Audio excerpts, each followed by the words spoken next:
అమ్మవారు ఉంది. మన కామారెడ్డిలో కూడా ముగ్గురు సరస్వతి మాతలు ఉన్నారు.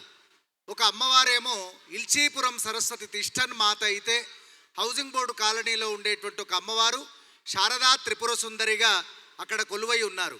మరొక అమ్మవారు సిరిసిల్ల రోడ్డులో ఉండేటువంటి మేధా సరస్వతిగా అమ్మవారు కొలువై ఉన్నారు. మానవులకందరికీ కూడా పుట్టినప్పటి నుంచి అక్షరాభ్యాసం నుండి తప్పనిసరిగా మనకు జ్ఞాన సాధన, చదువు బాగా రావాలి అని అంటే సరస్వతి కటాక్షం తప్పకుండా మనకందరికీ ఉండాలి. దానికి ఒక చిన్న కథను నేను చెప్పి మీకు అందరికీ కూడా అమ్మవారి యొక్క వైశిష్ట్యాన్ని బోధిస్తాను. బాగా వినండి, అందరూ కూడా శ్రద్ధగా వినండి. దేవదత్తుడు అనేటువంటి ఒకానొక బ్రాహ్మణోత్తముడు ఉండేవాడు.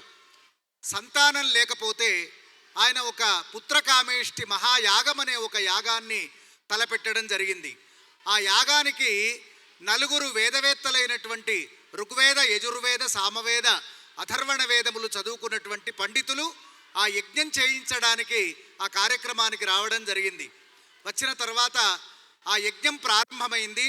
అందులో ఒక ఋషి, ఒక బ్రాహ్మణోత్తముడు మంత్రం కొంచెం అపశృతిగా, అంటే స్వరము భిన్నంగా చదవడం వలన ఈ దేవదత్తుడు కూడా పండితుడు గనక నువ్వు తప్పు చదివినావు, మూర్ఖుడా అని నిందించడం జరిగింది. అయితే వెంటనే ఆ ఋషి కూడా వెంటనే ఈ దేవదత్తుడిని, ఎవరైతే యజ్ఞం చేసుకుంటున్న యజమాని ఉన్నాడో అతన్ని, నీకు కూడా నువ్వు ఏ యజ్ఞం కొరకై, పుత్ర సంతానం కొరకైతే యజ్ఞం చేస్తున్నావో ఆ యజ్ఞంలో వచ్చేటువంటి ఒక అదృష్ట భాగ్యంగా పుట్టే పిల్లవాడు మూర్ఖుడై పుడతాడు, మూగవాడై పుడతాడు అని శాపం పెట్టడం జరిగింది. అప్పుడు దేవదత్తుడు పాదాక్రాంతుడై నేను చేసిన తప్పును మన్నించండి అని అంటే, అప్పుడు కనికరించినటువంటి ఒక ఆ బ్రాహ్మణోత్తముడు అతనిని ఆశీర్వదించి, సరస్వతి ఈ శారదాదేవి యొక్క కటాక్షం వలన నీ పుత్రుడు అఖండ విద్యావంతుడవుతాడు అని చెప్పడం జరిగింది.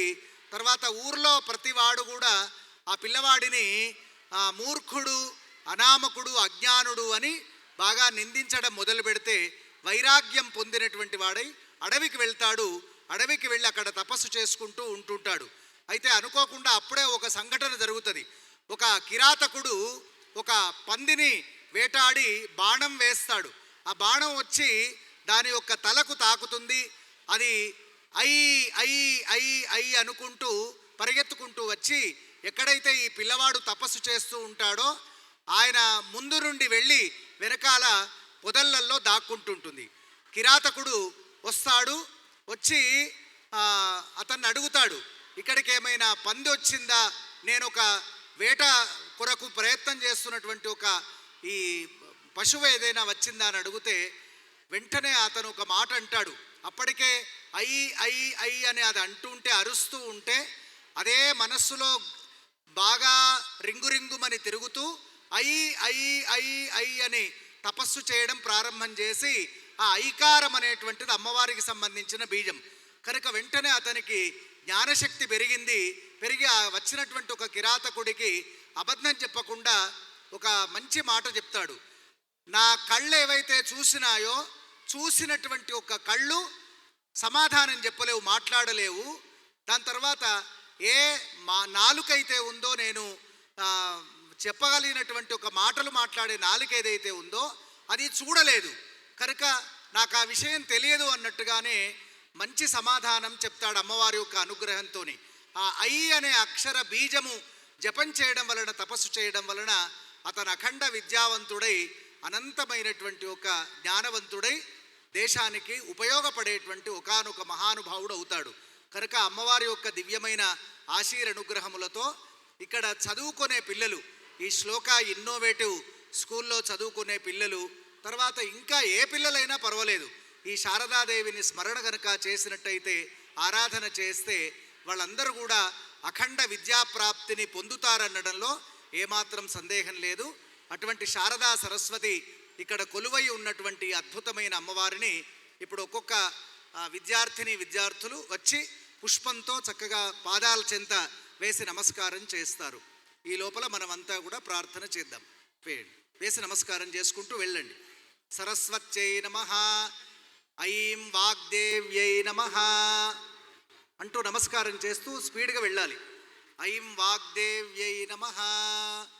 శుక్లాం బ్రహ్మ విచారసార పరమాం ఆద్యాం జగద్వ్యాపినీం వీణా పుస్తకధారిణీం అభయదాం జాడ్యాంధకారాపహాం హస్తే స్ఫాటికమాలికాం విదధతీం పద్మాసనే సంస్థితాం వందే తాం పరమేశ్వరీం భగవతీం బుద్ధిప్రదాం శారదాం శారదా శారదాం భోజ వదనా వదనాంబుజే సర్వదా సర్వదాస్మాకం సన్నిధిం సన్నిధిం క్రియాత్ శరచ్చంద్రవక్త్రాం లసత్పద్మహస్తాం ధరాభారనేత్రాం స్ఫురద్రత్నమౌళిం ఘనాకారవేణిం నిరాకారవృత్తిం భజే శారదాం వాసరాపీఠవాసాం భజే శారదాం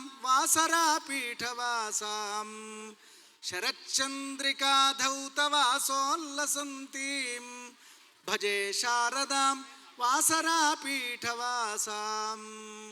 శారదా సరస్వతీ మాత కీ జై శారదా శారదాం భోజ వదనా వదనాంబుజే సర్వదా సర్వదాస్మాకం సన్నిధి సన్నిధిం క్రియాత్ యా కుందేందు తుషారహార ధవళా యా శుభ్రవస్త్రాన్వితా యా వీణావరదండమండితకరా యా శ్వేత పద్మాసనా యా బ్రహ్మాచ్యుత శంకర ప్రభృతిభిః దేవైః సదా వందితా సా మాం పాతు సరస్వతీ భగవతి నిశ్శేషజాడ్యాపహా శుక్లాం బ్రహ్మ విచారసార పరమాం ఆద్యాం జగద్వ్యాపినీం వీణా పుస్తకధారిణీమభయదాం జాడ్యాంధకారాపహాం హస్తే స్ఫాటికమాలికాం విదధతీం పద్మాసనే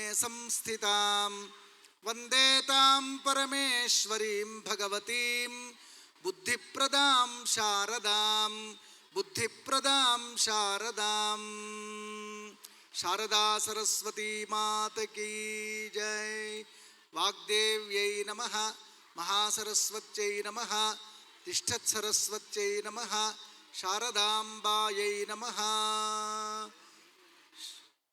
శారదా శారదాం భోజ వదనా వదనాంబుజే సర్వదా సర్వదాస్మాకం సన్నిధిం సన్నిధిం క్రియాత్ సన్నిధిం సన్నిధిం క్రియాత్.